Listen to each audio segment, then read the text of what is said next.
As Austin Rover recall their three-door Metro, I ask how well does the car recall system work? Police Metro car, driven by the most trained, highly skilled drivers on the road. Surely one of the safest vehicles of all. Or is it? 8 police Metros have shot out of control. In Cumbria there were 5, and in the West Midlands there were 3. And in Northumbria, the police have compiled a report of 7 accidents involving members of the public driving Metros. Apart from these accidents, about 70 incidents, all involving fuel spillages, have been reported to the Department of Transport over the last 2 years. So what exactly happens? Bob Holt, who runs an accident rescue service in Bingley, has dealt with several three-door Metro incidents. We actually were called out to an accident where a Metro was involved. We tested the car round a small area of the garage that we were at, and we found that petrol was coming out of the petrol filler cap or around that area onto the back wheel, which made it turn into a spin at, I would say, around about 5 miles an hour. How many cases did you have? We had approximately, I would say, about 6 cases of it, just in a local small country garage, you know, which I think's quite a lot. One of the three-door Metro cases which Bob Holt handled involved June Shaw, who had an accident in her car in January this year. June had just filled her car with petrol. I was driving home from work one night and it was wet, and I was going round the left-hand bend and the car just went out of control.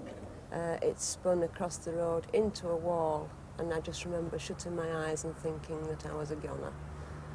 The front end of the car hit the wall and was badly damaged. The back end hit a barrier which caused damage to the back end, but I was spun back onto the road, and I just sat there in a dazed state, glad I was still alive.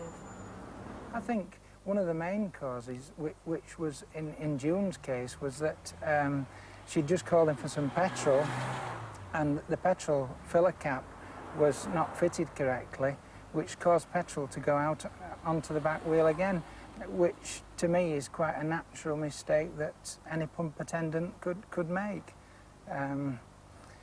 Really, there ought to be a foolproof way of putting that cap on, so that a pump attendant or indeed an owner knew that that cap was fitted correctly. Andre Prové's Metro was also involved in an accident. Well, my son very unfortunately had an accident driving my Metro when he left early one morning after filling it the previous night, and suddenly the car swerved round and hit a brick wall. We afterwards got the car back to the main dealers we bought it from and said, look, this doesn't seem like an ordinary accident. Why should a car go off the road? And are there any faults? They said, no, not a fault to be found on the car. It's perfectly all right.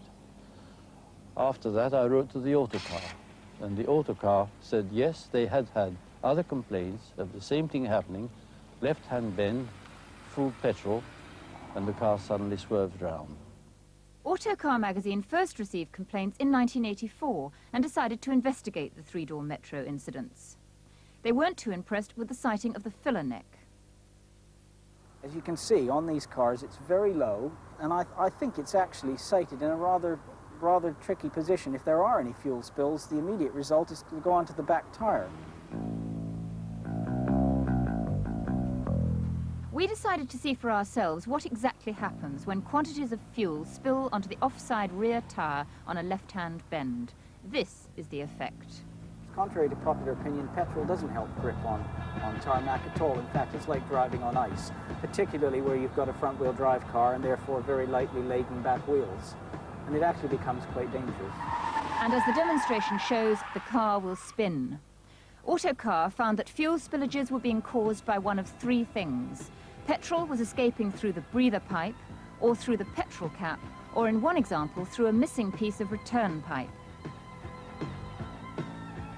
The effect in all these cases is the same, which is that you end up with petrol on the offside rear tire, and as soon as that happens in a left-hand bend on the loaded tire, the car will simply spin. What did you do with your evidence? We, after we finished with the tests, we forwarded the information and also the names and addresses of the people that Bob Holt had come to us with. We forwarded the whole lot to Austin Rover. Austin Rover has made modifications to the breather pipe on new models, but despite the fact that Autocar reported their findings to Austin Rover in 1984, it has taken the company 2 years to do anything about the petrol cap. Last week, the company wrote to all 600,000 owners of three-door Metros, telling them to go to their nearest dealer to get a new petrol cap. But even now, Austin Rover, who didn't wish to appear in our film, are insisting that this is not a recall. They told us, "It's just a service action which we're implementing under the Code of Practice for recalls." I think it's semantics. We know that Austin Rover are contacting every owner of a three-door Metro car who might be involved in this. That's a very good thing. I mean, it's just like a recall campaign. The only element missing is that because it isn't seen as a safety defect, the Department of Transport won't be monitoring how many cars have been in, and Austin Rover won't be having to say what their success rate has been. Austin Rover is claiming that this is simply a service action and not a safety recall. Is that your opinion of it? No, I think that is a bit of playing semantics.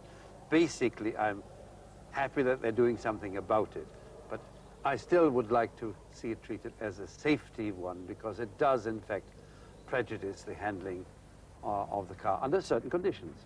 I think Austin Rover should have reacted a lot quicker. We reacted quickly to the accident, and I think really once they got wind of this, they should have sent somebody around to us to see what we were talking about, and maybe then it wouldn't have taken so long to sort out.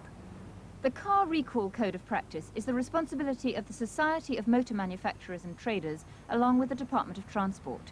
But why does it take so long to recall cars? Well, firstly, the manufacturer has to be satisfied that it affects a significant number of vehicles. There's no point in carrying it out if it's only going to be one or two, because they can be tracked down much more easily. And then he's got to make sure that before the public is asked to bring its cars in, that the dealers are prepared for it and they've got the parts available to fit. So there's quite a large logistical operation which does take some time. Since 1979, 3 million vehicles and components have been the subject of recall actions. There are some 16 million cars on the road today, so there's a strong possibility that many of us could be involved in a recall in the course of our driving life. But if something goes wrong with your car, how can you find out if other people have reported similar problems? It's almost impossible to do so. You can't just ring the Department of Transport and say, hey, has my car ever been the subject of a recall? They will then say, no, you've got to contact the manufacturer.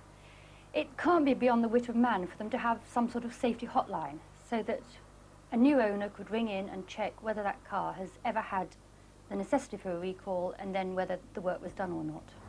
It certainly happens in the States. The Freedom of Information Act and the liability laws over there are such that it is possible to get information. They have hotlines, consumer hotlines, where it's possible to check out if you have any problems with your car, if other people have similar problems.